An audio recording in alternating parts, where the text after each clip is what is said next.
Hello my lovelies, welcome back to my channel. My name is Jade and I help people reclaim their power back physically, mentally and spiritually. Now today we're going to be talking about a very popular topic, and that is Reiki, energy healing. So obviously for those of you who don't know, Reiki is a Japanese alternative type of holistic healing. Basically it's energy healing through your palms, through laying on the hands on someone else's chakras to help them heal physically and emotionally, etc. So over the years, especially the rise of new age spirituality, etc., Reiki has become immensely popular. It's pretty easy to find just about anyone who claims to be a Reiki master nowadays. And this video isn't about bashing the actual act of Reiki, but it's exposing the kind of dark side of it and the dangers and the kind of red flags that you need to really know about and look out for if you are wanting to be a Reiki healer yourself, or if you want to get Reiki done to you, as it can certainly cause certain issues. Now, the number one red flag with Reiki, especially nowadays because it has become so superficial and sort of mainstream, is genuine lack of teaching. So even if yourself are genuinely really wanting to learn how to become a very authentic, good Reiki healer, it's very difficult to actually find someone who genuinely knows what they're talking about and who can teach you authentically how to actually do it efficiently and safely. Because it's become such a quick way to make money, a lot of people don't actually teach it authentically and really tell you the certain dangers and things to avoid and to be aware of. And this sort of lack of accountability and responsibility and even respect for genuine Reiki has really become a problem. It's become very new agey, very fluffy. And you see it all over the place. So even if you want to go get Reiki done to yourself, again, it's very difficult to find someone who actually is a genuine Reiki master, because nowadays I've seen it all over the place. You can become a Reiki master and get these certificates literally in a day or two, which is insane. You see Reiki masters popping up all over the place, when in reality it takes years to master how to actually authentically do Reiki. As Reiki is your chi, it's your chi energy, and this is why martial artists are probably the best people to learn Reiki, because they already have an understanding of their chi energy. So it's very laughable and a bit of a joke. It's turned Reiki into a bit of a joke, and it's very sad for actual genuine Reiki masters who really are good and have done it for many, many years. Because now it's like trying to find a genuine Reiki master is like trying to find a needle in a haystack. Because everyone seems to believe it's a quick, easy thing to learn, when in reality it's not. There's a lot that you have to do to become on that sort of level. Which leads me to number two, is people's ego. So a lot of people get into Reiki for the wrong reasons. And I'm not saying everyone does, of course they don't, but a lot of people will use Reiki or want to learn Reiki because it boosts their ego. And this can become really problematic when they actually start a business or whatever and actually have clients coming to them, because this will create a lot of bad karma to the person doing the Reiki. Because a true master will always teach people how to master themselves, how to heal themselves. You don't need to be getting Reiki done every month, every week. It's a one-off when you kind of really desperately need a little tune-up or a bit of energy, etc.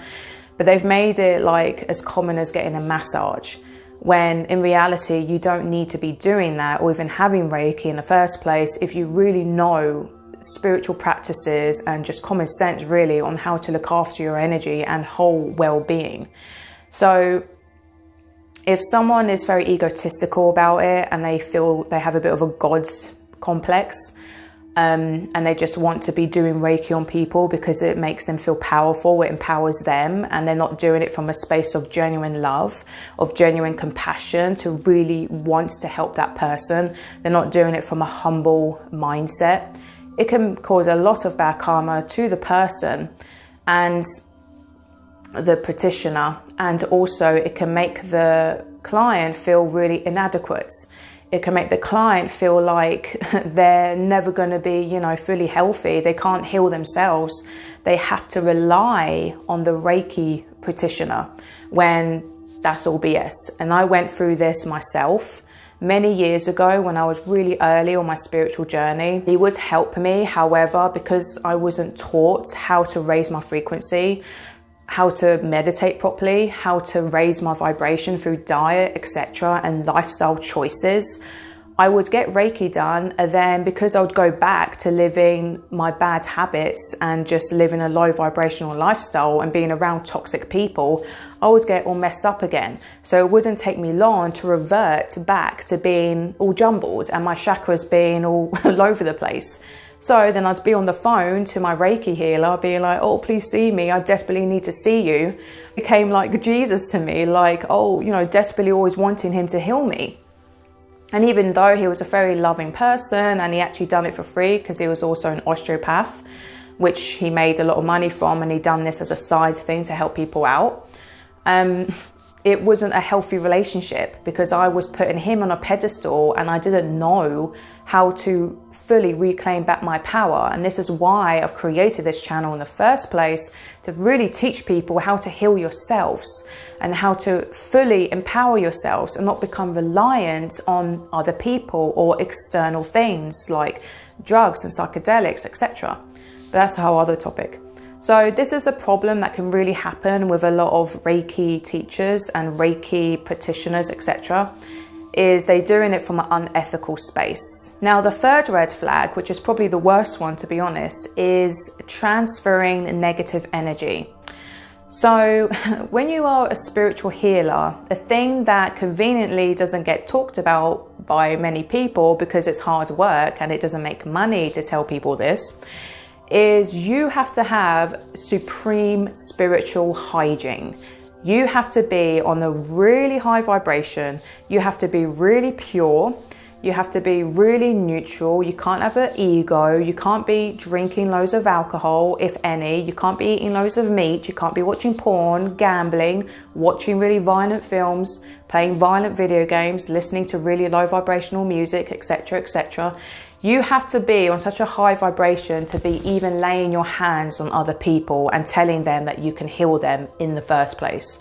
Because if you are not, and you have negative energy within you from any sort of external source, so say you're a porn addict or you sleep around a lot, so you've been picking up all this negative energy from random people, as soon as you lay your hands on that person's chakras, you are transferring negative energy straight into their body.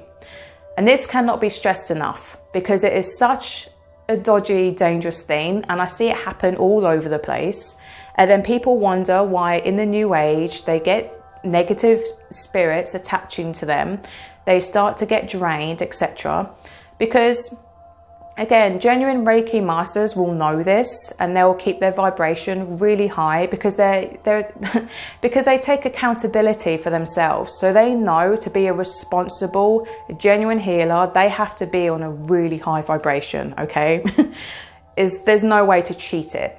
And if you can't accept that, then you're kidding yourselves, and again you'll be causing bad karma because you are inflicting negative energy and transferring negative energy to all the people and getting money from it. Like, it is such a bad thing. It's really, really bad. So you really have to accept this fact and do the work if you really want to be an energy healer of any kind, not even just Reiki.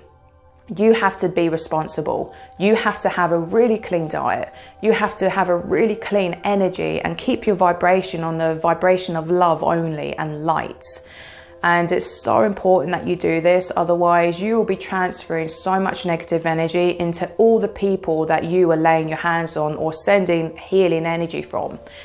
It's not that easy. And people who think that this doesn't apply, they clearly just don't understand how energy works, because energy can never be destroyed. It can only be transferred. So for example, if you're eating meat that especially has come from a slaughterhouse, so you're consuming the fear, pain and suffering and the heavy vibration of that meat, that becomes your energy. That becomes your dormant energy. So then if you're laying on the hands of loads of people, you're putting a fractal of that energy into them.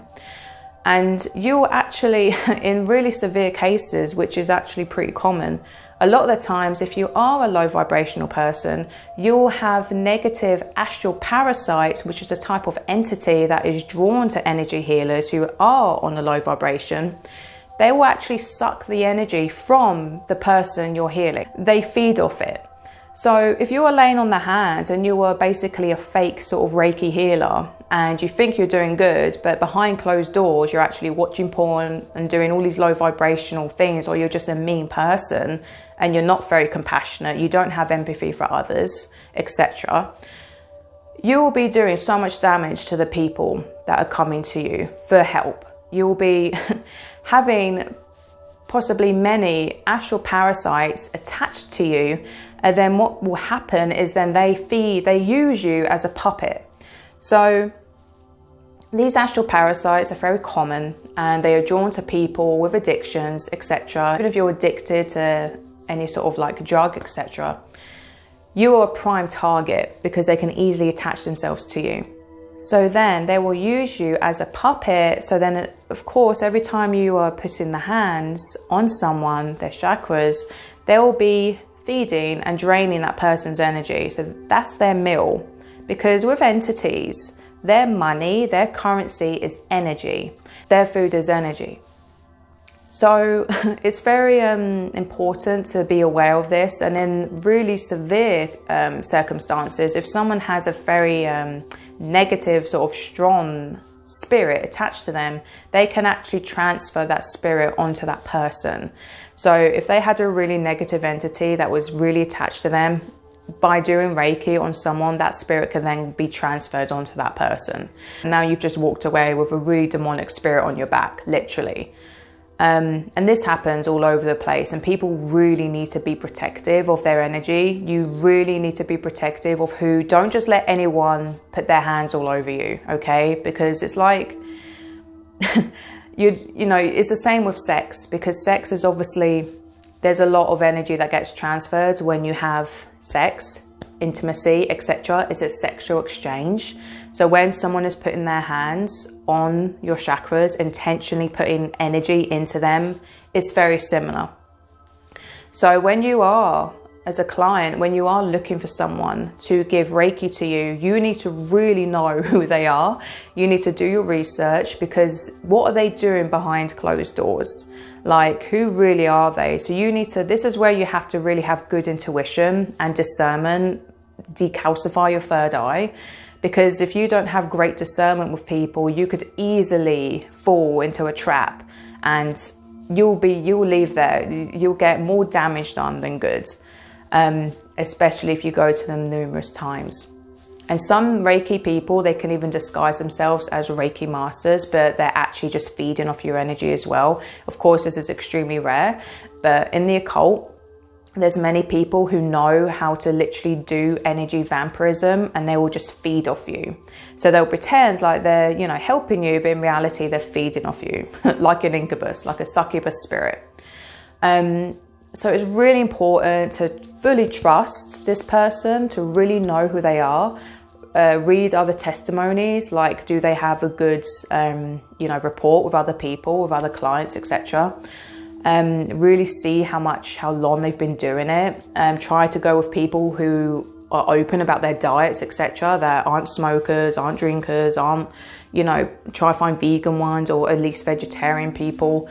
They just need to be on a really high vibration. So if you meet someone and you feel any sort of off energy about that person who's about to lay their hands on your chakras, just leave. Don't even, just make an excuse and leave, however awkward it may be. So I hope this video helps you, and I hope it makes you realize that energy healing isn't always the best thing to do, and there is certainly risks with all types of energy healing. Just know that you can really heal yourself, And just know that when you do go to any sort of energy healer, and even tarot, this same rule applies with people who do tarot readings, who do any sort of divination services, etc. Like, don't just go to anyone, because obviously with energy healing and Reiki, it's more hands-on, so it can be more severe. But it's the same with divination. It's the same with many things. You need to be really careful who you let into your space, because that is consent. And a lot of people can be very dodgy and disguise themselves as sheep when they're actually a wolf. So you need to be careful. You need to protect your energy. Be fair, just have healthy boundaries. I will be doing more videos on spiritual hygiene, as it's not talked about enough. And this basically is what it means. It's basically just being really careful and clean with your energy. Don't just let people be, you know, putting themselves on you, hands, energy, whatever. Protect yourself, keep yourself pure, keep yourself clean. And what I found, like, I never get Reiki done to like me anymore, because I found once I raised my frequency, I just didn't need it. And I'm not to say that I never would again. I certainly would if, you know, I met and trusted a nice person and I felt drained and I felt like I needed a little tune up. That's cool. Like, I'm not bashing Reiki. Like, there are some supremely amazing people who are genuine Reiki masters and they're incredible. I've even I remember seeing 2 Reiki masters who actually could use their chi to dissolve a tumor from someone's body.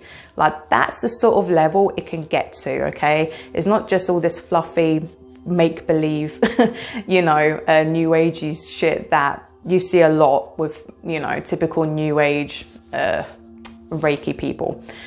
It's a real art.